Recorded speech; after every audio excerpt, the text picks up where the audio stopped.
Assalamu alaikum and welcome back to my YouTube channel. Today I'll explain Faith and Despondency by Emily Jane Bronte. So let's start with poet's introduction. Emily Bronte, from 1818 to 1848, was an English novelist and poet, best known for her only novel Wuthering Heights, a masterpiece of English literature. Emily Bronte's pen name was Alice Bell.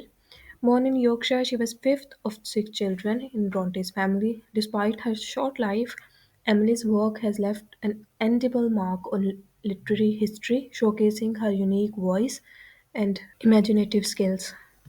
Poem's introduction. This poem, Faith and Despondency, explores the dichotomy between hope and despair, and we can say belief and doubt.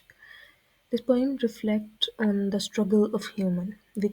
Which struggle? The struggle of human emotions, the struggle of enduring pain of loss, and the struggle of power of faith as a source of the resilience. Emily Bronte portrays the cyclic nature of despondency and hope. Okay, there's a cyclic nature in this that faith can provide. Poem is rich in its emotional depth and also a very profound philosophic inquiry in this poem. So, what is the subtitle significance of this poem? Faith and Despondency. So, faith and despondency. These two words is the central highlights the central tension of the poem, because these are the dual forces, hope and despair, that defines a human condition. Okay, now faith is representing some spiritual longing and hope for understanding, and despondency conveys emotional and existential weight on a human being and on the speaker of unanswered questions of existence. So the existential turmoil and the hope in that turmoil, there is a cyclic nature, and which is the central point of this poem, and that is the significance of this title. Stanza number one. The winter wind is loud and wild. Come close to me, my darling child. Now, an adult is opening the lines of the poem and introducing a very harsh and uncontrollable force of nature and uncontrollable weather. And he's saying that the winter wind is very loud and very harsh. So he's portraying the struggles of the life and the struggles of the existence. Okay, and he's asking his child to come close to the safe place, to the comfort near to him. Now this wind being loud and wild is a use of symbolism. Symbolism is a literary device in which an object, character, action, or idea represent a deeper meaning beyond its literal sense. So here this winter wind, loud and wild, shows the symbolize the struggles and harshness of life. So this is the use of symbolism. For say thy books and mateless play, and while the night is gathering grey, we'll talk its pensive hours away. Now, in this line, thy books and mateless play, we can see the isolation, because the child is busy with the books, reading the books, isolation, and the mateless play. Okay, so there is no other friends with him. So then we can see he's playing alone. And the night is gathering grave. We can see it symbolized the approaching of the darkness, approaching of the despair, a very melancholy atmosphere. And at that melancholy atmosphere, he's calling that child to talk, to have a conversation, and that conversation is a very social activity. So he's asking for a social activity in that isolation. This conversation, we can say, is the remedy to fight with this all this scenario, with this harshness, and with this uncontrollable weather or uncontrollable problems of life. So that's why he's saying that we should talk. Now this beautiful description of the winds and the night, all this is an example of imagery. Imagery is a literary device that uses vivid descriptive language to appeal to the reader's senses and create a mental picture to evoke an emotional response. So this winter wind and night is gathering gray, all these images is creating a mental picture in our minds. So that's an example of imagery. I round our sheltered hall, November's crust unheeded call. Now, this Arne is the poetic name of Ireland, and this description of Ireland is an example of illusion. Illusion is a literary device in which a writer references a person, place, event, or work of art, literature, mythology, or history without explicitly mentioning it. So he's saying that around our sheltered hall. Now he's saying that we are in a sheltered hall in Ireland, and due to that sheltered hall, due to this safe and protected hall, the November's gust unheated call. We can ignore the calls. We can ignore the troubles of these November's winds, these wild and loud winds. So he's signifying the shelter as a barrier that it's saving us from the challenges. No one faint breath can enter here, enough to wave my daughter's hair. Now he's describing the protective power of the hall, and that's an example of hyperbole. Hyperbole is a figure of speech that involves deliberate exaggeration for emphasis or dramatic effect. Now, Emily Bronte is creating a very dramatic effect by this using use of hyperbole, that even not a single hair of my daughter is waving by this winds outside, because not a single faint breath could enter because of this sheltered hall. So also we can notice the nurturing role of the speaker towards his children. Firstly, he was calling his children inside. Now he's describing, he's giving example of his daughters here. So he's a very nurturing father, caring father. Okay, and I'm glad to watch the blaze glances from her eyes with mimicries. Now he's talking about her daughter's eyes and saying that I'm very glad to watch the blaze, watch the radiance in her eyes, which is a symbol of warmth and life and emotional connection. And that blaze in her eyes is the mimicry, is the mimicry of whatever she sees around her. So he's saying that I'm happy to see the joy in her eyes, to feel her cheeks so softly pressed in happy quiet on my breast. Now we can see a very tender, intimate movements between the speaker and her and his daughter. So very close movements of togetherness. And so it's a beautiful example of imagery also. But yet, even this tranquility brings bitter, restless thoughts to me. Now he's back to his melancholy tone, and he's saying that this peaceful scenario, this sheltered time, calm time with my daughter brings those restless and bitter thoughts of inner turmoil to me. Now, this is an example of contrast. Contrast is a literary device where two or more elements are placed in opposition to highlight their differences.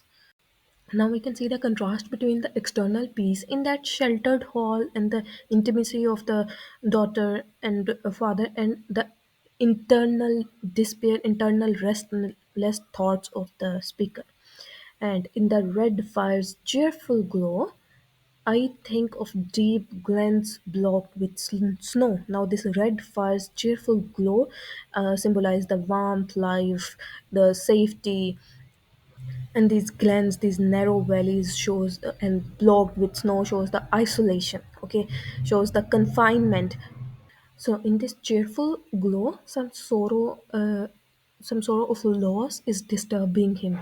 Okay, uh, I dream of moor and misty mill. Now, this moor and misty hill is the imagery of very nature and beauty. Okay, this could be the imagery of joy, but here, where evening closes dark and chill, but he's giving us the imagery of evening, dark, chill, cold. So he's giving us very chill imagery, the imagery we can which can symbolize the loneliness, the despair, the isolation, the harshness of life.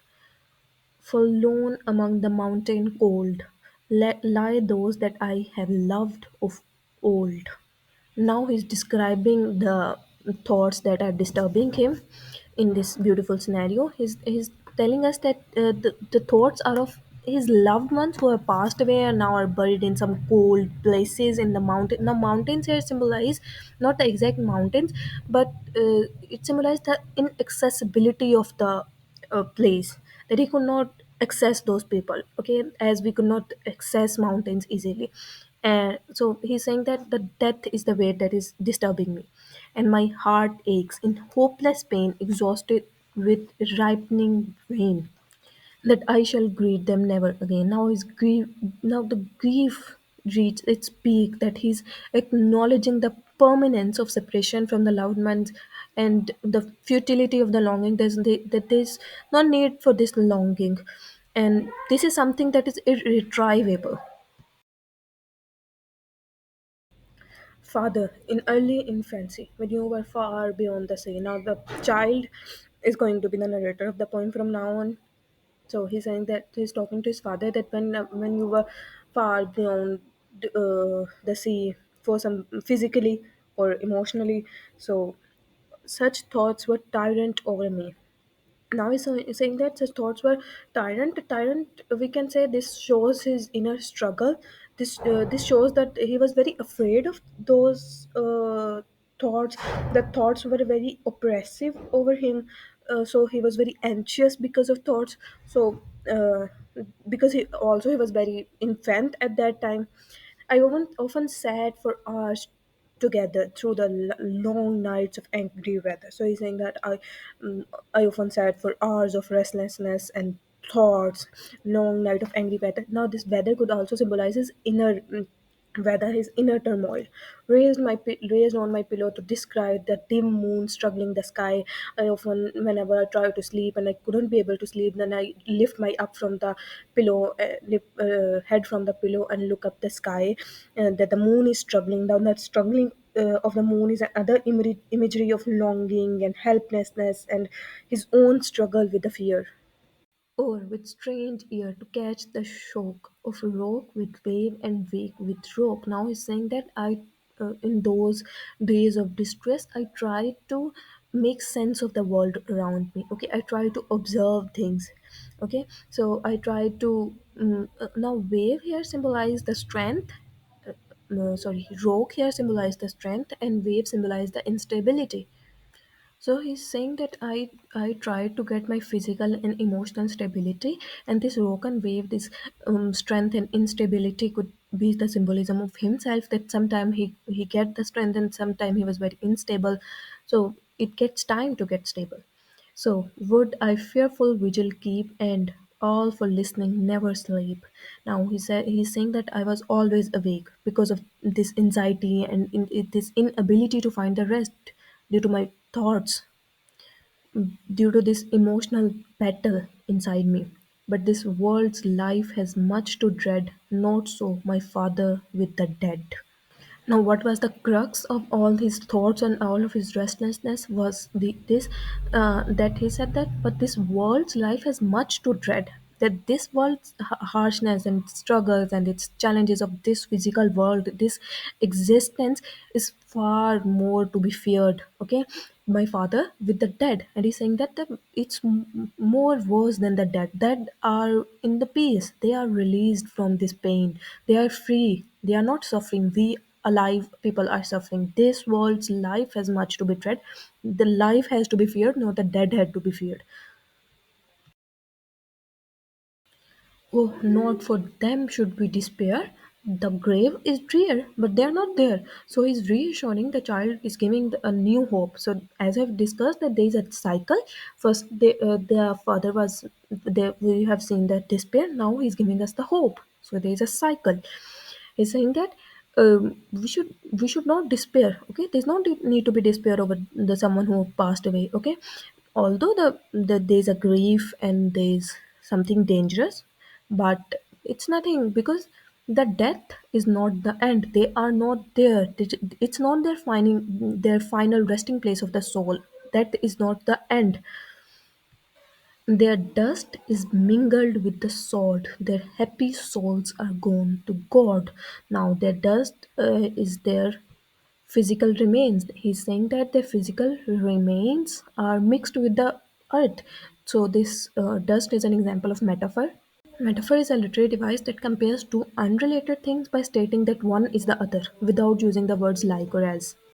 So the poet is using the word dust instead of saying the physical remains. So that's an example of metaphor. He's comparing these two things, and he's saying that this dust mixed with the sword, and their happy souls are gone to God. Their souls are free and they are at peace now. So we should not be despair.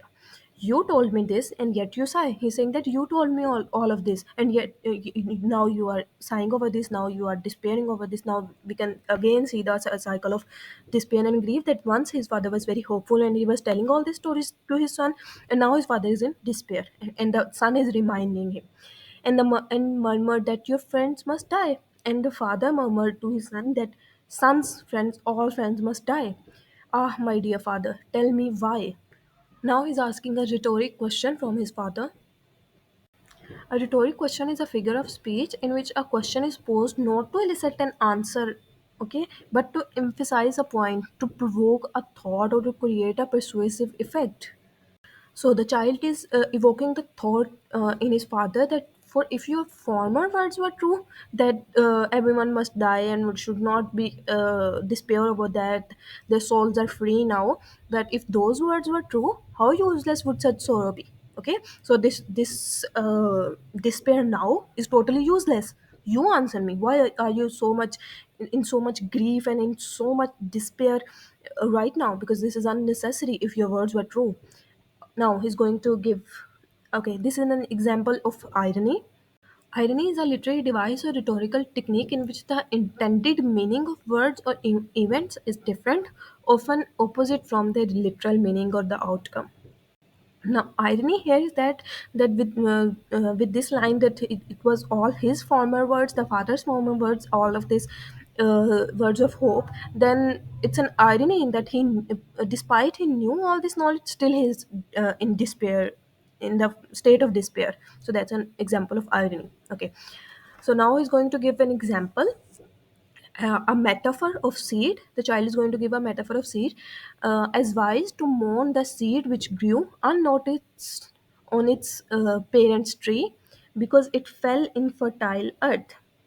Now, the child is giving an example that it is very unnecessary to mourn over the tree, over the seed who once grew in his parents' tree, and it was very unnoticed. No one was noticing it, and then it fell in a very fertile earth.